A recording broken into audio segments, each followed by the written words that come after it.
धन्यवाद देते हैं, आपकी स्तुति महिमा करते हैं। जीवित और पराक्रमी परमेश्वर पिता, प्रभु हम जानते हैं हम दिमाग से, शब्दों से, शर्म से कई बार हम तेरी प्रार्थना नहीं कर पाते, कई बार हम लोगों के बीच में बातें नहीं कर पाते, कई बार हम सुसमाचार सही से प्रचार नहीं कर पाते, कई बार हमें शर्म आता है पिता कि हम प्रार्थना करें या कहीं पर जाएं। प्रत्येक भाई बहनों को प्रभु यीशु मसीह जो भी क्लास कर रहे हैं, आप एक अच्छा शिष्य की तरह, एक अच्छा प्रचारक की तरह, एक अच्छा पवित्र आत्मा की इच्छा और सामर्थ की तरह तेरे गवाह बनने के लिए और तेरे मिशन को पूरा करने के लिए, तेरे राज्य को बढ़ाने के लिए, तेरी कलीसिया की या तेरे राज्य की प्रगति के लिए प्रभु आप इस्तेमाल करेंगे। धन्यवाद देते हैं। उनकी सारी शर्म, उनकी सारे डर, उनकी सारे कमजोरियाँ यीशु तेरे नाम से दूर करना और प्रत्येक लोगों को बुद्धि और समझ के साथ सिखाना। धन्यवाद देते हैं, तेरी स्तुति महिमा करते हैं, यीशु मसीह के नाम से मांगते हैं, आमीन। ओके, हम लोग की 23 क्लास है, प्रेरितों के काम की क्लास, प्रेरितों के काम की किताब में है हम लोग। और हम लोग काफ़ी चीज़ें कवर किया है, फिर भी अभी 2 भाग बाकी है, इसमें हम लोग वो भी कवर करेंगे। और अगर आप नहीं समझ पा रहे हैं तो आप कभी ज्वाइन करिए क्लास में आकर, समय मिलता है तो मंडे का दिन। ओके, और बाय द वे प्रेरितों के काम की किताब को किसने लिखा? हाँ, किसने लिखा प्रेरितों के काम की किताब?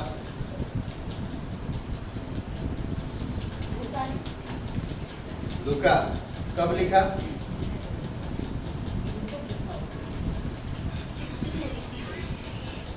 ओके, 61 से 65 के बीच में लिखा गया। एग्जैक्टली एक्यूरेट नहीं है पर इस बीच में है, ठीक है। लूका ने लिखा। कितनी अध्याय है इसमें? 2 मुख्य बातें, 3 मुख्य बातें। कौन सा? इसमें महान आज्ञा है, जी हाँ महान आज्ञा है। कहाँ पर है? प्रेरितों के काम 1:8 में, ठीक है। आज हम लोग तीसरी भाग में चलते हैं, जिसको हम कहते क्या?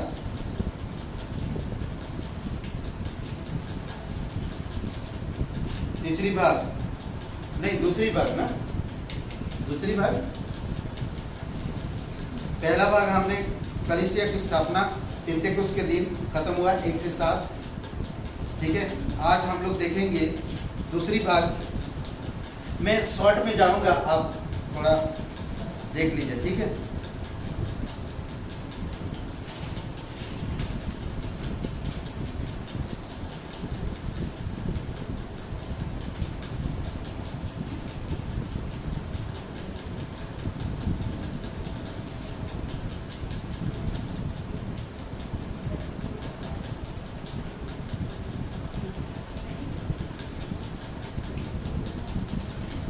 ध्यान रखिए,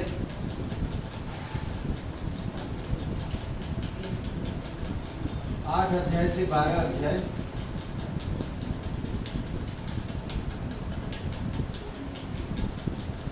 ठीक है। 8 अध्याय से 12 अध्याय।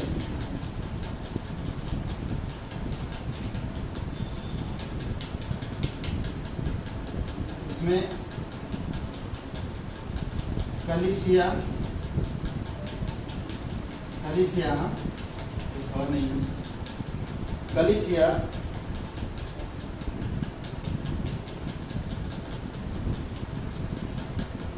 बलपूर्वक बाहर क्या हुआ?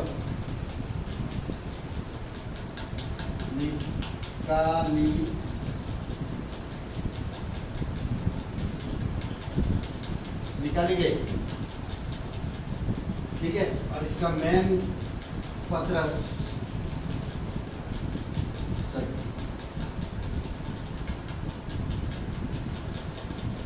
ठीक है, पत्रस।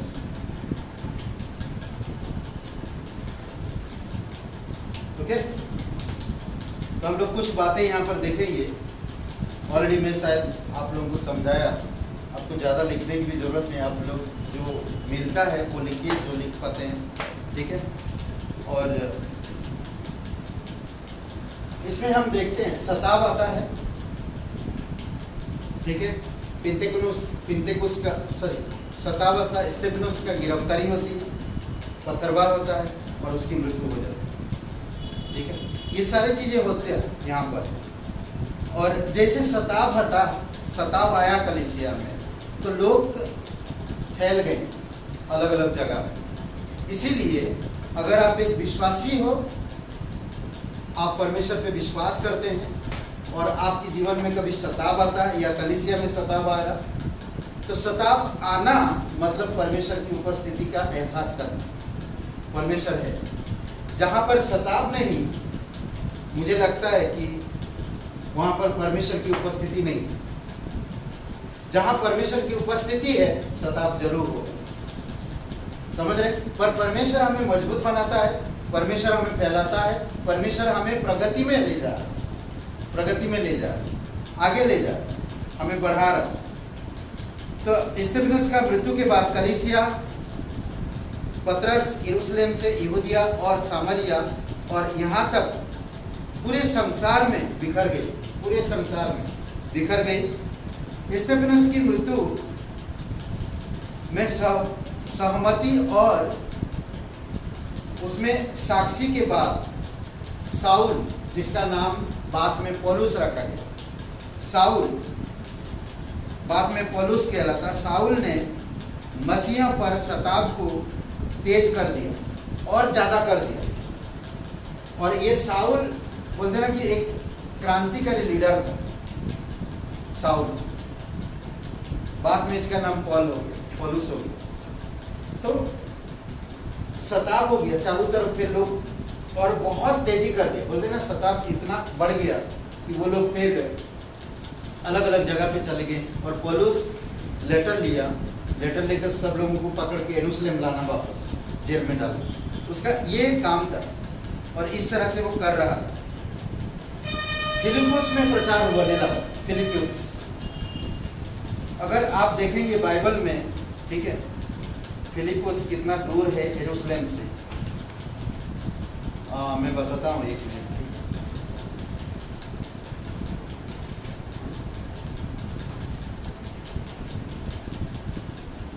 8 अध्याय में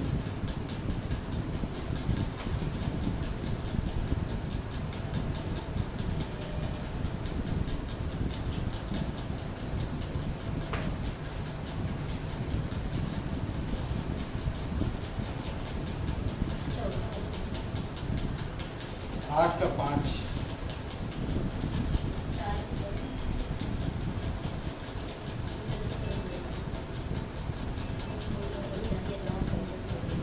तितर बितर हो गया। 8 अध्याय अगर जैसे आप पढ़ेंगे तो मालूम पड़ेगा। 8 अध्याय में अलग अलग जगह पे चले गए।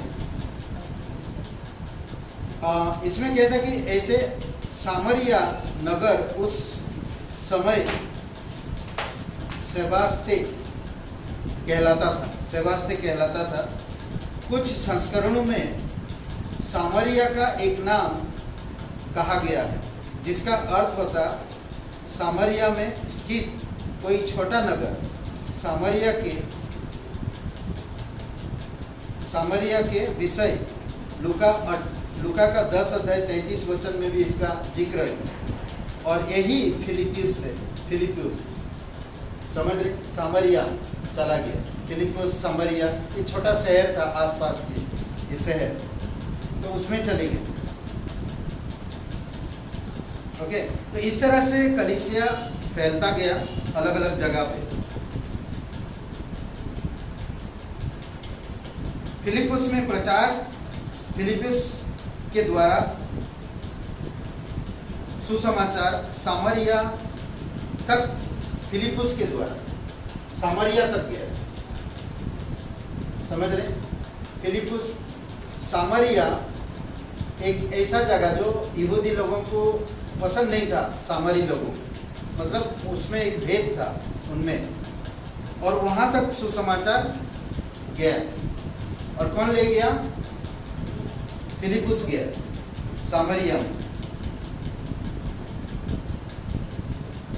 और इथोपिया की खोजा जो था ना, खोजा तक, जो कदाचित पहला अन्य जाति में विश्वासी हुआ था, यह यहूदिया द्वारा सुसमाचारों को अस्वीकार करने का छोटा पूर्व दर्शन था। यहूदी लोग सुसमाचार को अस्वीकार किया, विरोध किया, यीशु को नहीं स्वीकारा, सुसमाचार को नहीं स्वीकारा, तो वो लोग आप अन्य जातियों में फैलने लगे, जाने लगे, और यहूदा में विरोध हो रहा, यहूदी लोग विरोध कर रहे हैं। और फिर आप देखते हैं अन्य जातियों के द्वारा सुसमाचार ग्रहण करने का ये छोटा पूर्व दर्शन था ना, खोजे के ऊपर, खोजा जो था।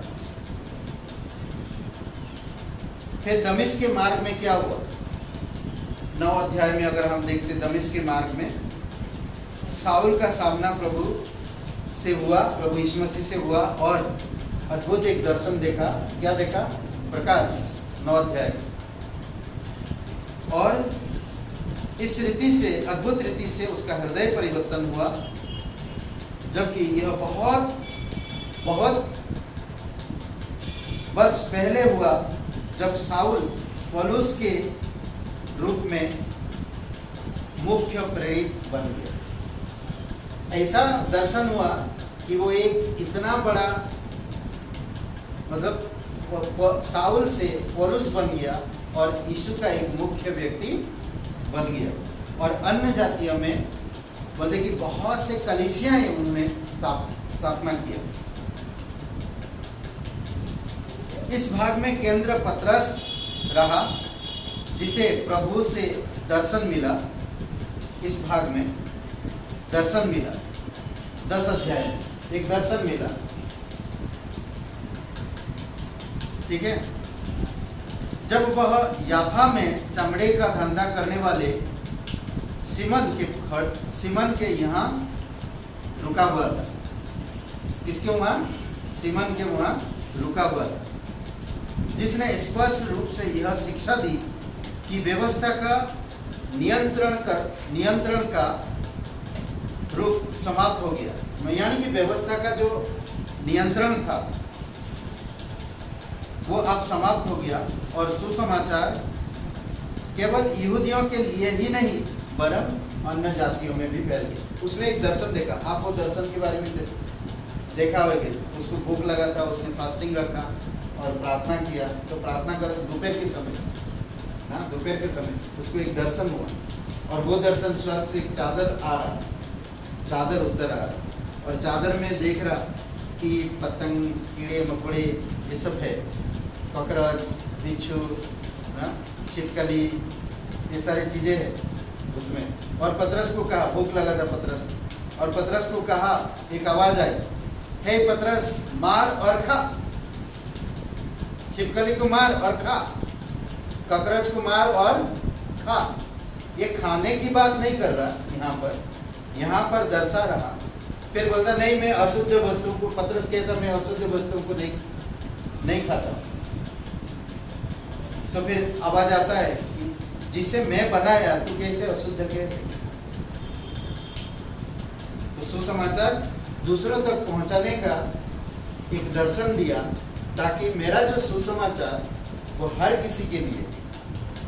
और वो दर्शन देखा, और 2 लोग कुरनेलियुस के घर से उसके पास आए थे, वो लोग द्वार खटखटा। दर्शन चला गया, जो चादर आया था वो ऊपर चला गया, इधर आवाज आई, कोई है? पतरस हम लोग वहां से आए, ऐसा ऐसा हुआ और आप चलो हमारे साथ। और वो चल दिया। नहीं तो वो पहले क्या सोच रहा था कि केवल सुसमाचार यहूदी लोगों के लिए है, दूसरों के लिए नहीं है।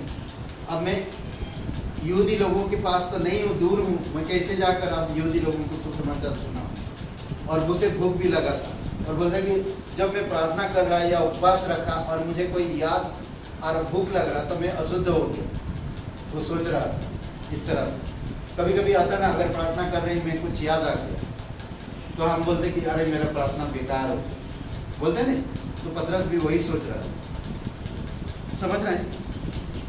ओके, परमेश्वर ने सिमन कुरनेलियस के नाम के अन्य जाति के पास भेजा और पतरस वहां पर गया और जाकर प्रचार किया और सारे पूरे घराने, यहाँ पर भी वहाँ पर भी पवित्र आत्मा उतरा, यानी कि अन्य जातियों को भी पवित्र आत्मा की सामर्थ मिला।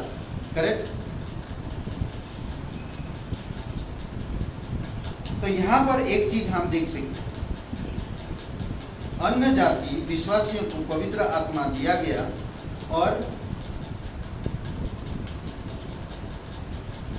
एकदम स्पष्ट रूप से मनुष्य को उद्धार पाने के लिए यहूदी बनना और यहूदी धर्म के नियमों को पालन करने की आवश्यकता ही नहीं, यहाँ पर खारिज कर दिया। समझ रहे हैं? पूरी तरह से कोई भी यहूदी धर्म की आप पालन करने की जरूरत ही नहीं।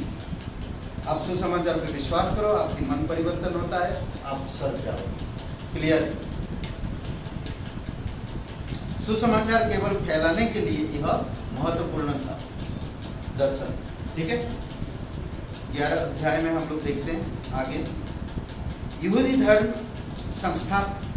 संस्थापन से मसीह धर्म को अभी भी अस्वीकार करने से मसीह कलीसिया का केंद्र यरूशलेम से सीरिया के अंतकिया, जो यरूशलेम के उत्तर पश्चिम 300 मील दूर था, अंतकिया में शिफ्ट हो गया कलीसिया। पहले कलीसिया पहले अध्याय से लेकर 7वां अध्याय में हम लोग देख रहे हैं कहाँ पर था मेन कलीसिया? यरूशलेम में। अब यरूशलेम से कहाँ शिफ्ट हो गया? अंतकिया में। ये सीरिया में जगह है और ये यरूशलेम से 300 किलोमीटर दूर है। 300 माइल ना, 300 माइल में कितना किलोमीटर हो गया? 550 600 किलोमीटर ऐसे कुछ। 300 मील दूर का था जो हटने लगा। कलीसिया वहां चला गया। वहां के आश्चर्यजनक संदेश सुनकर बरनबास को वहां भेजा गया और जब यह सच निकला तो वह साउल को खोजने निकला और उसे पाकर अंतकिया ले गया। वो सुना कि साउल जो कलीसिया को यरूशलेम में बहुत सताया और वो दमिश्क में गया, वहाँ से लोगों को पकड़ कर लाएगा, बंदी बनाएगा और उसका मन परिवर्तन हो गया। ये सारी चीजें सुना और उसको ढूंढा उसने। जब मिला तो उसको कहाँ ले गया? अंतकिया। ठीक है, यहाँ अंतकिया में 3 बातें याद रखिए। 1 वर्ष तक यहाँ साउल और बरनबास ने शिक्षा दी। साउल और बरनबास ने शिक्षा दी, पहला पॉइंट।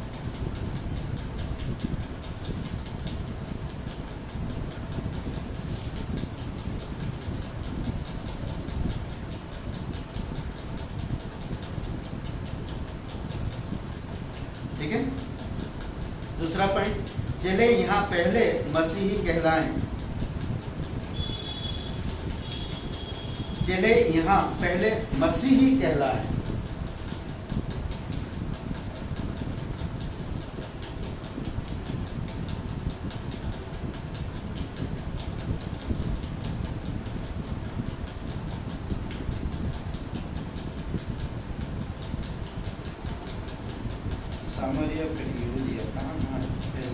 ठीक है, तीसरा पॉइंट, साउल और बरनबास ने यहूदिया के संतों के लिए, साउल और बरनबास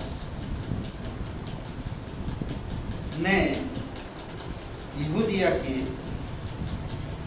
संतों के लिए, यानी कि मेन जो मुख्य लोग विश्वासियों के लिए, अकाल से पीड़ितों के लिए चंदा जमा कर ले गए।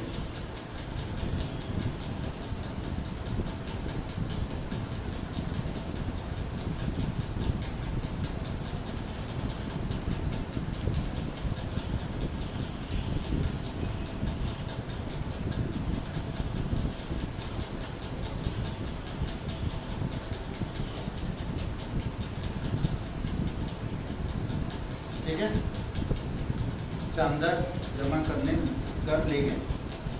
ओके,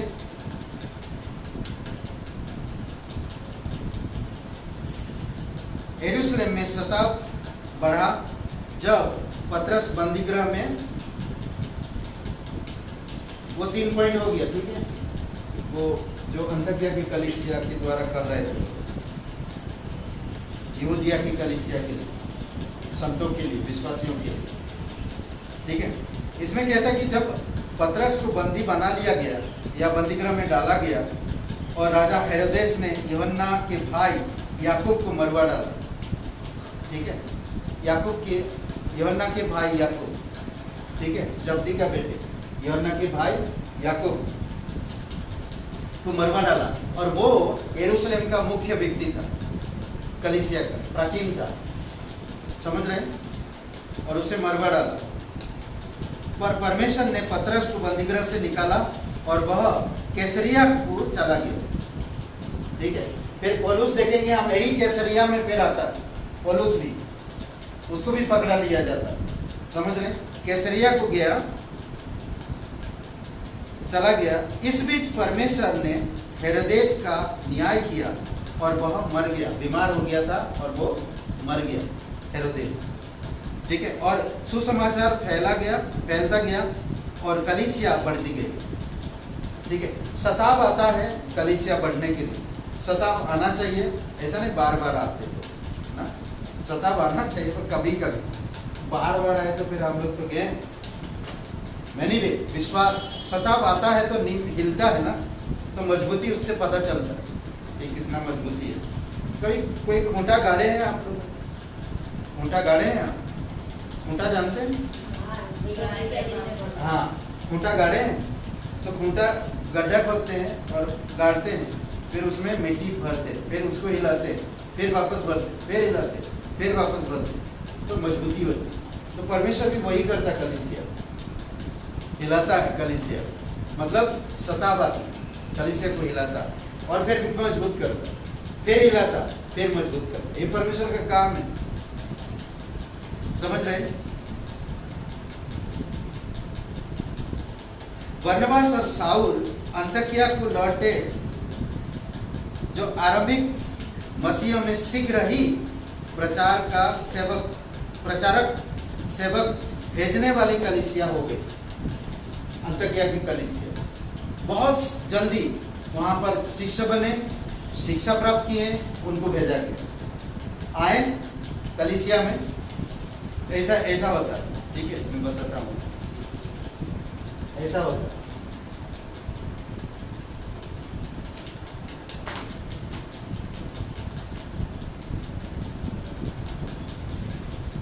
ओके, जुड़ गए लोग,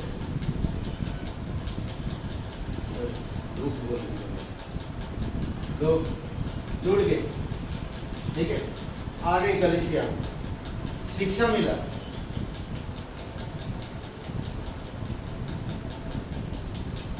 शिक्षा प्राप्त की,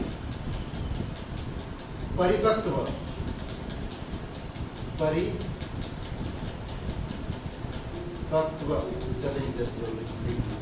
ठीक है, फिर भेजा गया, समझ रहे, परिपक्व हुए। ठीक है, आत्मिक बने यहाँ पर, मतलब कि क्या बोलते, क्या बोलते, बुद्धि समझ से परिपूर्ण, आत्मा में आत्मिक हुए। ठीक है, भेजा गया, ऐसा हुआ, आए, शिक्षा प्राप्त किए, परिपक्व हुए, आत्मिक बने, भेजा गया। और ये अंतकिया की कलीसिया बहुत जल्दी की, बरनबास और कौन, साउल ने, समझ रहे हैं, बहुत जल्दी सीखे और बहुत जल्दी भेजा गया।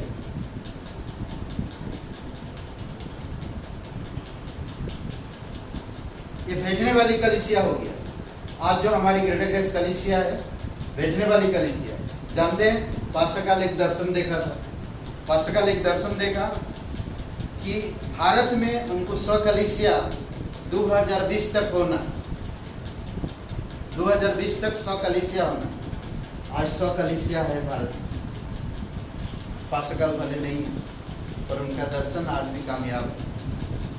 तो कुछ चीजें बोलते ना कि परमेश्वर में जब हम परिपक्वता में बढ़ते हैं, आत्मिक बनते हैं, तो परमेश्वर दर्शन देता है।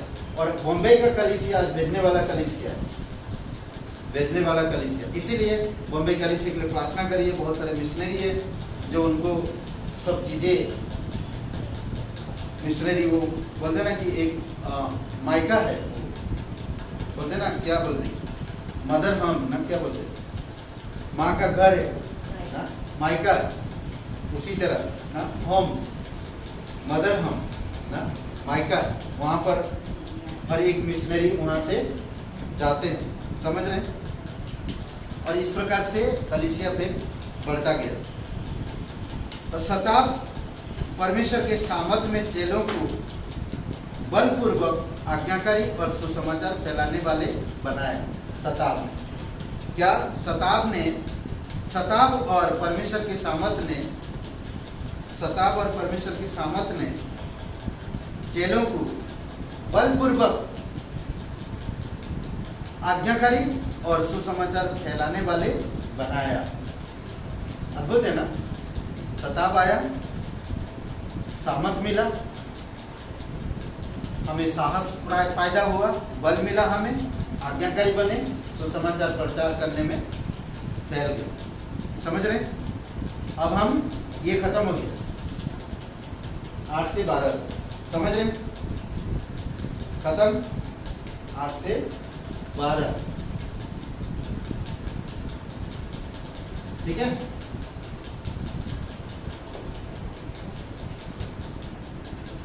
शॉर्टकट 13 से 28,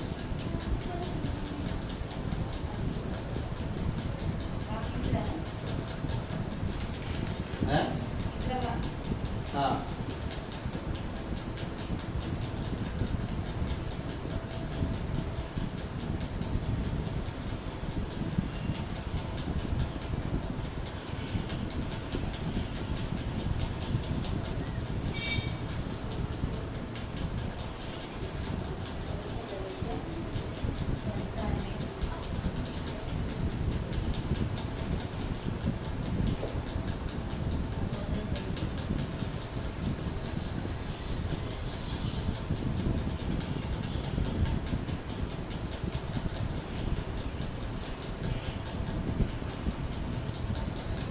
ठीक है। इसमें क्या हम पौलुस,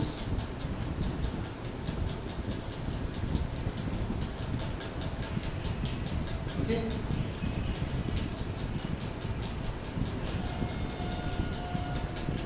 अगली बार करें, चलेगा।